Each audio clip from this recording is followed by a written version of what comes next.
Hello friends, welcome to Soma's sweet kitchen. আজ আমি আপনাদের সামনে একটা মশলাদার খাসির মেটে বানিয়ে দেখাবো। তো তার জন্য প্রথমেই আমি দেখুন এরকম মেটেগুলোকে এই সাইজের আমি কাটিয়ে নিয়েছি।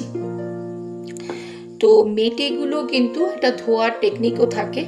মেটেগুলো যেহেতু এরকম থাকে, মেটের মধ্যে অনেক কিছু ময়লা থাকে, সেই ধোয়াটা কিন্তু ভীষণভাবে জরুরি। কিভাবে ধোবেন দেখুন, মেটেটা এরমভাবে বাজার থেকে কেনার পর একটু ভালো করে এটার মধ্যে জল দেবেন, যাতে জলটা এই মেটেগুলো পুরোপুরি ডিপ হয়ে যায় সেই জলটার মধ্যে।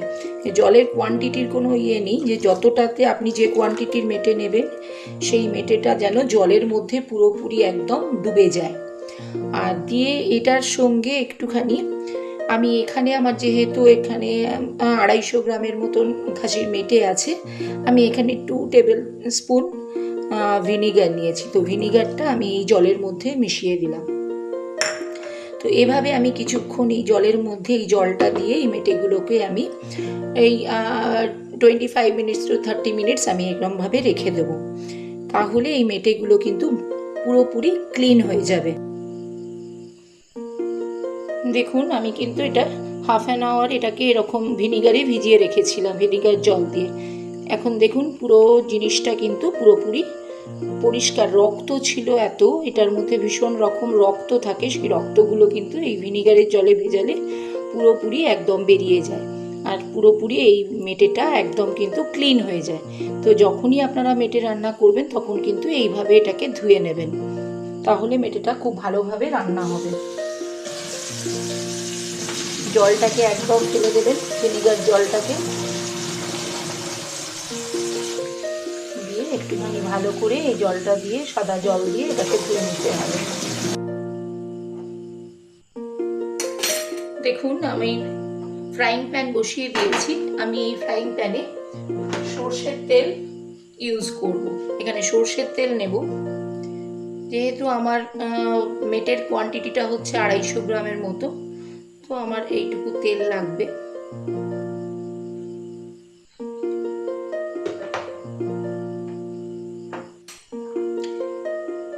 তেলটা দেখুন গরম হয়ে গেছে। এই তেলের মধ্যেই আমি কিন্তু প্রথমে একটু গরম মশলা গুঁড়ো করে নিয়েছি, এলাচ, লবঙ্গ আর দারচিনি। তো আমি এটা দিয়ে দেবো।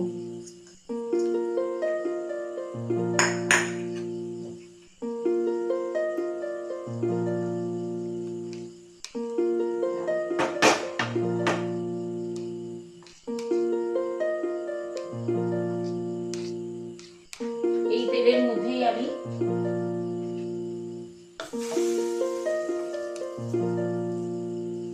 দু চামচ রসুন, 2 টেবিল চামচ রসুন,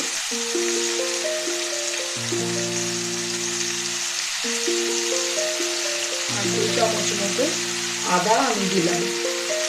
দিয়ে এটাকে ভালো করে আমাকে কষিয়ে নিতে হবে। ভালো করে এটাকে কষাতে হবে। এরকমভাবে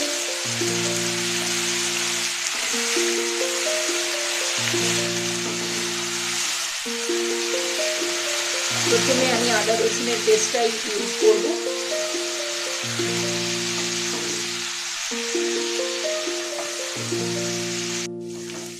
আদা রসুনের পেস্টটা দেখুন মোটামুটি আমার কষাটা হয়ে গেছে। এবার আমি এতে 2 বড় পেঁয়াজ ইউজ করছি, কুচিয়ে নিয়েছি। আপনারা পেঁয়াজের পেস্টও বানিয়ে নিতে পারেন, সেটা আপনার উপর ডিপেন্ড করছে আপনি কোনটা করলে সুবিধে হবে। আমার পেঁয়াজ কুচি দিয়েই সুবিধে হয়, তাই আমি পেঁয়াজ কুচিটাই ইউজ করছি। পেস্ট দিয়েও করতে পারেন। পেঁয়াজটাকে এবার ভালো করে এটার সঙ্গে কষিয়ে নিতে হবে।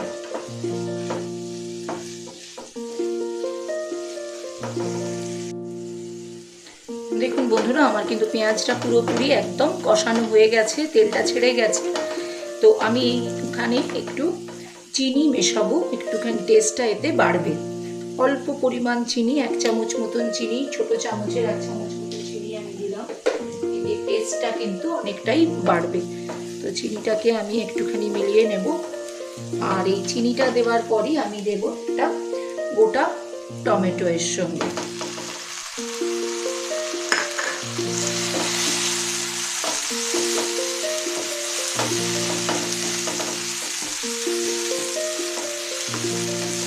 একটা কথা বলে রাখি, আমরা সাধারণত টমেটো দেওয়ার পরই নুনটা দিয়ে দিই যাতে টমেটোটা খুব তাড়াতাড়ি গলে যায়, কিন্তু এখানে যেহেতু আমি মেটের রান্নাটা করছি তাই মেটে যখন করবেন তখন কিন্তু প্রথমে নুনটা ইউজ করবেন না, নুনটা পরে ইউজ করলে মেটেটা কিন্তু নরম থাকবে। যদি প্রথমেই নুনটা ইউজ করেন তাহলে কিন্তু মেটে খুব শক্ত হয়ে যাবে, পরে আর খাওয়া যাবে না। তাই জন্য নুনটা আমরা কিন্তু এখানে একদম লাস্টে ইউজ করব। মেটে রান্না করতে গেলে কিছু টেকনিক ইউজ করতে হয়, নর্মালি আমরা যেগুলো করি সেগুলো কিন্তু এখানে করা চলবে না। তো আমরা টমেটোটা আগে দিয়ে দিলাম, কিন্তু নুনটা আমরা এখন দেব না। টমেটোটা একটুখানি গলে যাবে, তারপরে আমি অন্যান্য মশলাগুলো এটার মধ্যে দেব। দেখুন আমার টমেটোগুলো কিন্তু পুরোপুরি গলে গেছে। তো এই অবস্থায় আমি কিছু মশলা এখানে অ্যাড করব। প্রথমেই দেব আমি একটুখানি গুঁড়ো লঙ্কা, কালারটা ভালো আসবে, তার সঙ্গে একটুখানি অল্প ঝালও হবে, তো কালারটার জন্য আমি এটা দিলাম। আর দেব একটু হলুদ গুঁড়ো,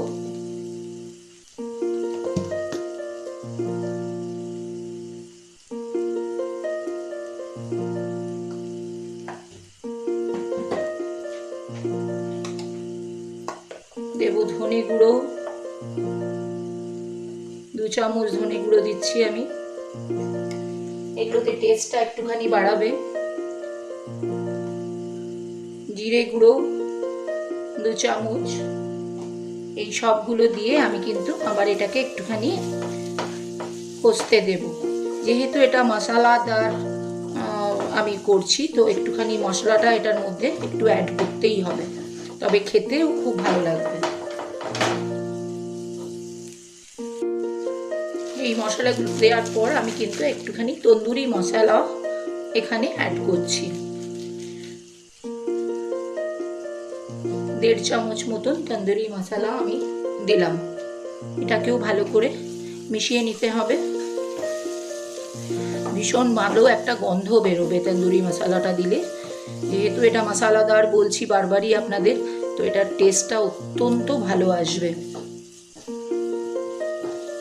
খেতে এতটাই সুন্দর হবে। আপনারা রুটির সঙ্গে বা শুকনো ভাতেও খেতে পারেন, অথবা পরোটার সঙ্গে, যে কোনো জিনিসের সঙ্গে এটা কিন্তু ভীষণ ভালো যাবে। এরপরে আমি এই তন্দুরি মশলাটা ইউজ করার পরই আমি কিন্তু এখানে একটু টক দই ইউজ করব। 1 বাটি মতন আমি টক দই দিলাম। টক দইটা যখন দেবেন তখন একটুখানি গ্যাসের ফ্লেমটাকে একটুখানি কম করে দেবেন, ভালো করে আগে মিশিয়ে নেবেন টক দইটা।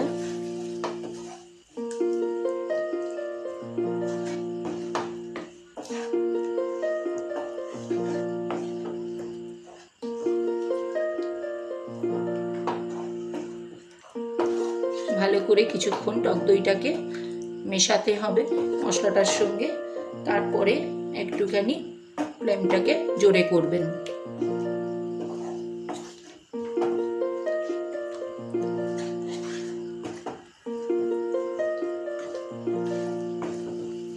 যাতে এটা সুন্দর করে মিশে যায়।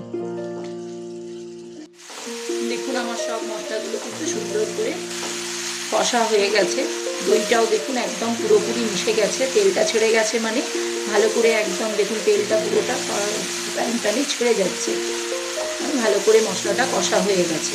এবার এই অবস্থায় আমি পুরো মশলা, আমার সব কিছু মশলা ইউজ করা হয়ে গেল। এবার আমি এই মেটেগুলো এটার মধ্যে দিয়ে দেবো।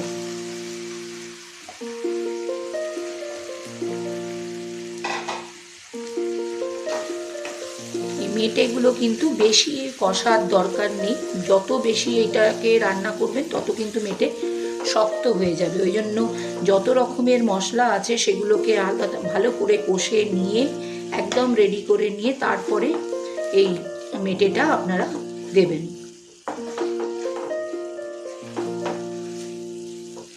এবার এটাকে 5-6 মিনিট এরকম নাড়িয়ে, ভালো করে নাড়িয়ে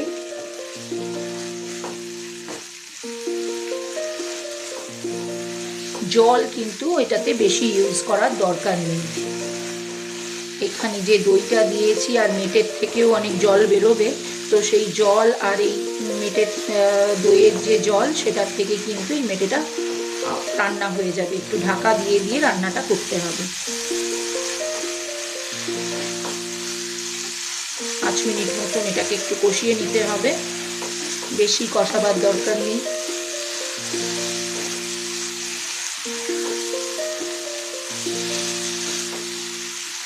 আর যেহেতু আমরা এটা ভিনিগার দিয়ে ধুয়ে রেখেছি, কোনো রকম মেটে থেকে আলাদা রকম যে গন্ধগুলো বেরোয় সেই গন্ধগুলো কিন্তু আর থাকবে না।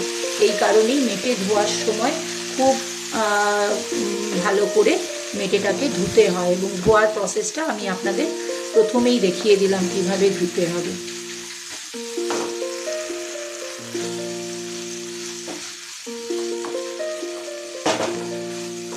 আর 6 মিনিট আমি কষে নিয়েছি। এবার আমি কী করবো, এটাকে একটুখানি ঢাকা দিয়ে দিয়ে রান্না করতে হবে। তো আমি এখন ঢাকাটা এটার উপরে দিয়ে দেবো, ফ্লেমটাকে লো করে। দেখুন আমার ইয়েটা কি সুন্দর করে কষা হয়ে গেছে। এটাকে বেশিক্ষণ কষার দরকারই হয় না। তো এই রকম অবস্থাতেই আমি এখন এটাতে কি করব, আমি একটু কাঁচা লঙ্কা কেটে রেখেছি, 2 ছোট কাঁচা লঙ্কা আমি এটার মধ্যে মিশিয়ে দিলাম এই অবস্থায়।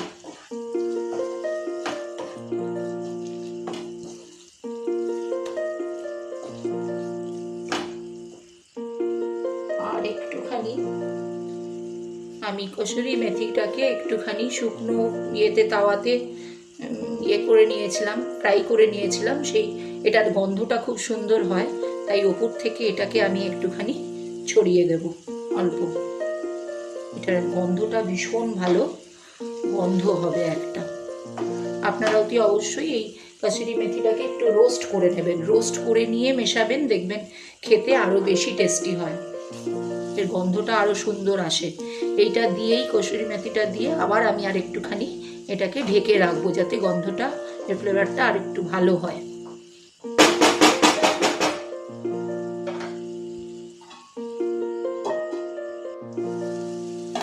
দেখুন আমি এটা ঢাকাটা খুলে দিলাম। ঢাকাটা খুলে দেখুন এটা খুব সুন্দর করে কসুরি মেথিটা কিন্তু ভালো করে মিশে গেছে। এবার এই অবস্থায় আমি অল্প একটু জল দেব, বেশি না।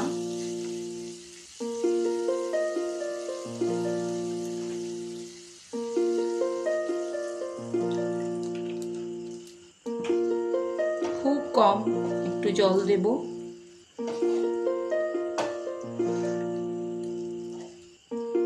যেটা আমি বলেছিলাম, নুনটা কিন্তু আপনারা দেখেইছেন, এখনো পর্যন্ত কিন্তু আমি এখানে কোনো নুনের ইউজ করিনি। এই জলটা দেওয়ার পর একটুখানি গ্রেভি গ্রেভি হবে অল্প। এবার আমি একটুখানি এর মধ্যে নুন দেব।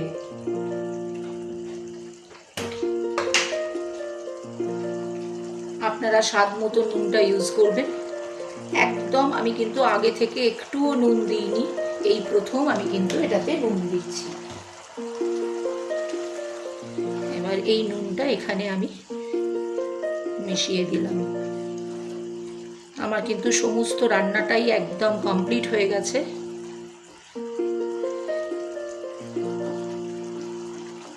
একদম একদম শেষ পর্যায়ে আমার রান্না এসে গেছে। এবার আমি কি করব, ওপর থেকে নুনটাও ভালো করে মিশে গেছে এটার সঙ্গে, আপনারা আপনাদের স্বাদ মতো নুন দেবেন। এবার আমরা এটার ওপর থেকে একটুখানি লাস্ট ধনেপাতা একটু মিশিয়ে আমি রান্নাটাকে শেষ করব। এটা খেতে আপনার এতই ভালো টেস্টি হবে, এবং দেখতেও দেখুন কত সুন্দর লাগছে, ভীষণ টেস্টি। আপনারা এটা রুটি বা পরোটার সঙ্গে খেতে পারেন, বা সাদা ভাতের সঙ্গেও, শুকনো ভাতের সঙ্গেও এটা ভীষণ ভালো লাগবে। সেটা আপনাদের উপর ডিপেন্ড করছে আপনারা কিসের সঙ্গে খাবেন। তবে আমার মতে এটা রুটি বা পরোটার সঙ্গে ভীষণ ভালো খেতে হবে। তো আপনারা যদি এটাকে ট্রাই করে দেখেন একবার, এবং খেয়ে বলেন কেমন হয়েছে, একটু কমেন্ট করে জানান, তাহলে আমার কিন্তু খুবই ভীষণ ভালো লাগবে। তো আমার রান্না কিন্তু পুরোপুরি কমপ্লিট হয়ে গেল। বন্ধুরা, আমার মেটে রেসিপি পুরোপুরি রেডি হয়ে গেছে। আপনাদের যদি এটা পছন্দ হয়ে থাকে তাহলে প্লিজ অবশ্যই কমেন্ট করে আমাকে জানাবেন। Thank you so much.